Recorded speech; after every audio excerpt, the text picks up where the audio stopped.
Pero está con nosotros en el estudio, nos acompaña en la tarde de hoy Luis Ortega Díaz, fiscal general de Venezuela en el exilio. Fiscal, buena tarde, bienvenida. Gracias, Idania. Buenas tardes para ti y para todos. ¿Qué la lleva a hacer esta solicitud ante el tribunal en el exilio? El tema es que en Venezuela no tenemos justicia. Es imposible que se haga justicia. En todos los aspectos, en el área penal, de derechos humanos, civil, laboral, mercantil. En Venezuela la justicia que hay es la justicia del Ejecutivo. La justicia acomodada a los intereses del gobierno para mantenerse en el poder. Por esa razón, y como tengo todos los elementos que me permiten accionar al Tribunal Supremo de Justicia, que verdaderamente es el Tribunal Supremo legítimo, solicité ante ellos que declarara que hay elementos para enjuiciar a Maduro, para enjuiciarlo, procesarlo por delitos de corrupción.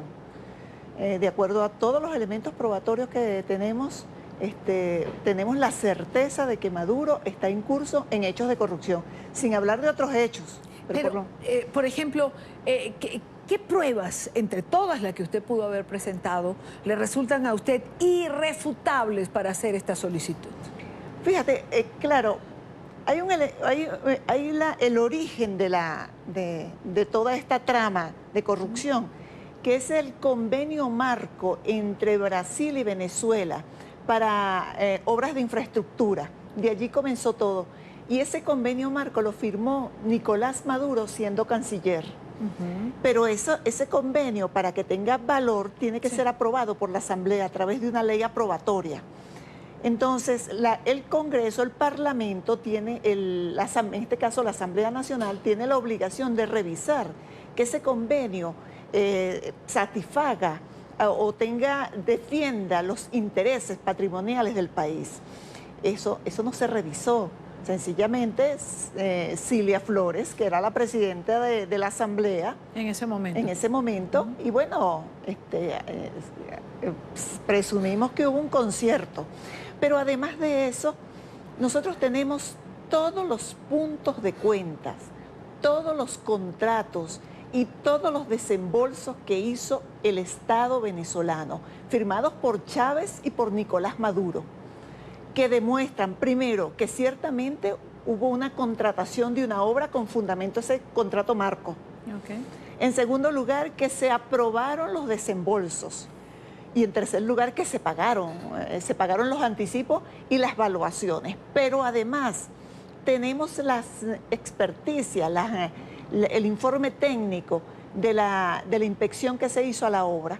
Las obras no existen, se pagaron grandes sumas y no existe la obra, o sea, abandonada desde hace mucho tiempo. Ahora, ¿qué compromete a Maduro en todo esto?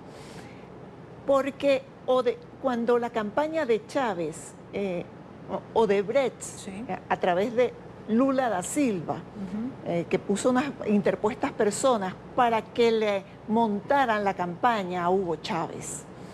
Y Hugo Chávez le dijo a la persona que puso Lula da Silva, que es Joao Santana, le dijo, con quien te vas a entender para recibir y entregar dinero es con Nicolás Maduro. Efectivamente, la esposa de Joao Santana, que es Mónica Moura, se reunió con Maduro y pactaron cuánto le iban a cobrar ellos, o sea, cuánto le iba a cobrar Mónica a Chávez por toda esta, por montarle la campaña, 35 millones de dólares. Fíjate que es en las cifras 35, porque eso también fue lo que le cobraron a Maduro, o lo que él pidió pues para pagar su campaña. Allí ese dinero que Maduro le pagó a Mónica Moura, se lo pagó a través de Odebrecht, porque Odebrecht va a entregar 6 millones de dólares. ¿Y por qué la otra empresa va a pagar 2 millones de dólares? Porque había un compromiso con los contratos de las obras, o sea, estaban paralizadas y tú no me vas a supervisar. Se presume que ese fue el convenio, porque las obras están paralizadas. Yo te doy dinero y te deposito dinero para que lo utilices en la campaña, pero tú no supervisas las obras. ¿De qué manera es demostrable esto? ¿Por declaraciones, por grabaciones? Sí.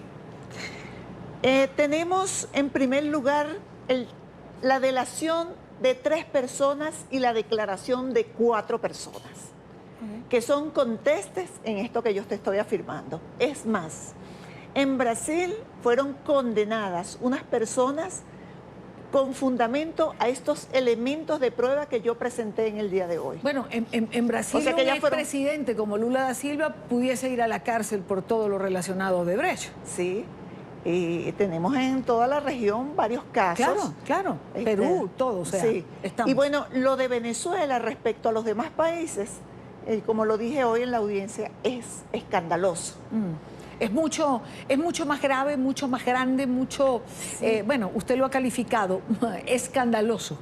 Pero fíjate que una de las cosas que ya para la campaña de Nicolás Maduro, él se comprometió, le pidió a Usenando Acevedo, que era el presidente de Odebrecht en Venezuela, le dijo, dame 50 millones de bolívares para la campaña, 50 millones de dólares, perdón, bolívares no, de dólares para la campaña.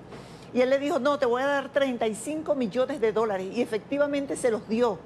Y el compromiso de Maduro fue, mira, no voy a supervisar las obras, te voy a sacar inmediatamente los pagos que están pendientes, no vamos a demandar ni vamos a hacer evaluaciones de las obras, que fue lo que ocurrió.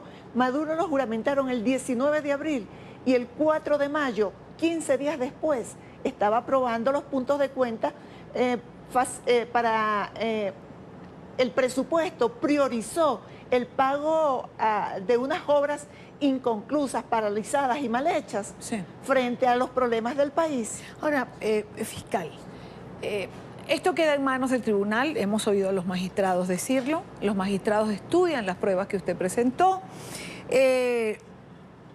y tienen la semana que viene que emitir un veredicto para saber si se va a juicio o no. De resultar culpable, escuchábamos a uno de los magistrados decir que, bueno, se emite a la Asamblea Nacional, se puede solicitar una alerta roja de detención. La pregunta que mucha gente se hace y que yo le quiero hacer, ¿qué sentido tiene hacer este tipo de cosas cuando realmente en Venezuela los miembros del Ejecutivo o los que acompañan a Nicolás Maduro van a hacer caso omiso de lo que ocurra? Sí, fíjate lo siguiente. Aquí hay un tema, primero que si los estados, los distintos estados que han manifestado que se solidarizan con la situación que vive el pueblo de Venezuela y rechazan lo que está ocurriendo o lo que está haciendo quienes detentan el poder, rechazan la Asamblea Constituyente, están conscientes de la crisis humanitaria, otra de las acciones que deben ejecutar es el reconocimiento a las instituciones que están funcionando afuera, el Tribunal Supremo de Justicia y el Ministerio Público. En consecuencia, si hay ese reconocimiento, la adopción que pueda tomar el Tribunal Supremo de Justicia sería fácilmente se pudiera ejecutar. ¿Le reconoce Colombia cuando permite que en un salón del Congreso Nacional de la República Colombiana se haga esta audiencia que se realizó en la mañana de hoy? Claro, lo que pasa es que una cosa, de verdad que estamos en escenarios distintos. Yo creo que sí, el Estado colombiano ha tenido no solamente un reconocimiento, sino una hospitalidad conmigo, una solidaridad, las autoridades colombianas, lo que yo he reiterado en distintas oportunidades. Okay. Ahora bien, el poder legislativo, en este caso, de acuerdo a unos trámites que hicieron los magistrados, le facilitaron el Salón Boyacá. Pero de alguna manera el Congreso colombiano está reconociendo, claro. O sea, convalida, reconoce, o sea, es decir, no fue en la Plaza Bolívar, no fue en una esquina en la capital de Colombia, fue en un salón del Congreso Nacional. Sí, sí, es un reconocimiento que yo indudablemente agradezco muchísimo y considero trascendental. Porque una de las cosas que resulta noticioso no solamente el acto que se hizo, sino en el lugar donde se hizo. Si todo esto conlleva a que finalmente se emita una alerta roja, una orden de captura contra Nicolás Maduro, ¿es allí donde los países que tanto han criticado al régimen venezolano o que asumen posiciones frente a la crisis humanitaria tienen que decidir qué hacer? Pero fíjate, vámonos dentro primero en Venezuela. Okay. Yo creo que dentro de la Fuerza Armada hay gente honorable. Hay gente que está consciente del problema que está viviendo el país. ¿Por eso hay tantos presos militares últimamente? Sí, lamentablemente hay una persecución en este momento contra los militares, a quienes yo, por supuesto, esos militares honestos, que aman al país, que respetan la Constitución y las leyes, yo le mando mi mensaje de solidaridad. Y no solamente mi mensaje de solidaridad, ellos también pueden, o sea, no constituye un delito si el Tribunal Supremo de Justicia acuerda la privativa de libertad y oficia a la Fuerza Armada, ellos perfectamente pueden ejecutar esa orden porque estarían cumpliendo su deber, estarían cumpliendo con su obligación, estarían honrando los principios constitucionales, el juramento que hicieron cuando asumieron la carrera de las armas. Entonces, cualquier funcionario de la Fuerza Armada pudiera perfectamente ejecutar esa orden de captura. Okay. Y lo que debería recibir de los demás es el apoyo de todas las autoridades, porque en Venezuela, lamentablemente, los altos mandos están al servicio de un partido político y de la tiranía, lamentablemente. Se suele ligar las últimas detenciones de militares que se han hecho, que son muchísimas en el transcurso de las últimas semanas. Se dice que además eran militares afectos a Hugo Chávez Frías, que eran militares cercanos a Hugo Chávez y que simplemente el madurismo estaría armando, digamos, su propio entorno militar. Sí, es probable que estén armando su propio entorno. Lo cierto es que hay una persecución no solamente con aquellos afectos al chavismo, sino el que resulte sospechoso. Claro. Es una persecución total. Yo quiero compartir con nuestra teleaudiencia y con usted misma el tuit del periodista venezolano de investigación Casto Cando, radicado en Miami, que ha hecho muchísimas investigaciones importantes. Hoy trabaja también en conjunto con Mabel Petit, que también ha hecho varias y es otra periodista de investigación, porque me parece importante y quiero hablar con usted de eso. Fuentes dice: administración Trump podría considerar vinculante las decisiones del Tribunal Supremo en el exilio y actuar en consecuencia. Y lo traigo a colación porque Casto suele ser un periodista muy bien informado. Sí. ¿Sabe usted algo de esto? No, lo que sé es que él es bien informado. Sí. Pero de esa información que él está dando... ¿Sería un paso importante en todo lo que tiene que ver con esta escalada de sanciones que ha llevado adelante el gobierno del presidente Trump? Yo no creo que sería importante, sino importantísimo. Determinante sería eso, que la administración de Trump reconozca la decisión del Tribunal Supremo de Justicia. Eso le daría una fuerza y un impacto a nivel mundial. Yo no quiero despedirla, fiscal, sin que hablemos de su última visita a la Corte en La Haya. No habíamos tenido la oportunidad de conversar desde antes de ese evento y no pudimos hacerlo después. ¿Usted llevó nuevas pruebas, aportó nuevas pruebas? Sí, acudí a la Corte Penal Internacional con la finalidad de hacer un complemento de la denuncia que ya había presentado. En esta oportunidad consigné todo lo relativo a la masacre donde perdió la vida Óscar Pérez y otras 6 personas más. Con ocasión a eso, nosotros consignamos algunos elementos de pruebas que logramos conseguir. Tenemos también algunos testimonios, no los ofrecimos por un tema de seguridad, pero nosotros tenemos esa herramienta allí. En algún momento tendremos que mostrarla. Y no quiero tampoco dejar de compartir con nuestra teleaudiencia y con usted porque me gustaría tener una respuesta suya a una intervención que hacía el fiscal general designado por la Asamblea Nacional Constituyente en Venezuela, Tarek William Saab, quien le atribuye a usted. Yo mejor escuchemos a Tarek William Saab y volvemos con la fiscal Ortega. Yo debo decir que así como el país comenzó a respirar la paz que debemos mantener a partir del día que se instala la Asamblea Constituyente, se remueve a la exfiscal, que voy a decirlo aquí por primera vez, la considero la autora intelectual de cada uno de los muertos y heridos que ocurrió a partir del 1 de abril. En su conciencia pesará cada uno de esos muertos. En su conciencia pesará cada uno de esos heridos. En su conciencia pesará el luto y la tragedia que bañó de sangre este país. Después después de la Asamblea Constituyente, dice el fiscal Tarek William Saab que Venezuela vive un remanso de paz absoluto. Paz de los sepulcros. Pudiera ser la paz de los sepulcros, porque a diario tenemos no sé cuántas manifestaciones por día por diferentes razones, pero ¿cómo es eso, fiscal Ortega, de que usted es la autora intelectual de todos esos muertos que se produjeron en las protestas del año pasado? Sí, de todas maneras, yo quiero recordar solo un caso nada más de eso, que es la muerte del joven estudiante y deportista Pernalete, Juan Pernalete. A Pernalete lo mata un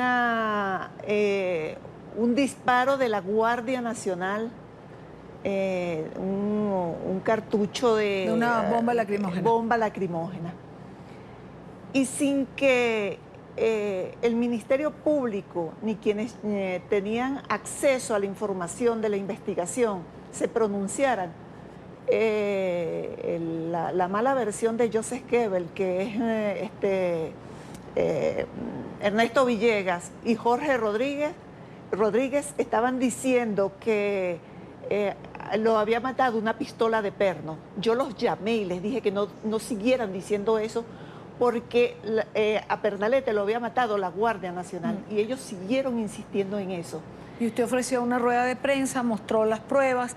Fue ese... Y escucha lo siguiente, ¿sí? Tú sabes que cortaron la luz de la sede principal del Ministerio Público cuando se enteraron que yo iba a dar una rueda de prensa, sin saber qué iba a decir en la rueda de prensa. Yo me tuve que ir a la escuela de fiscales a dar la rueda de prensa porque cortaron la luz en toda la zona. Ya me lo habían hecho como 3 veces. Entonces, fue una persecución, y no solamente a mí, sino a la ciudadanía, a los venezolanos, a los jóvenes.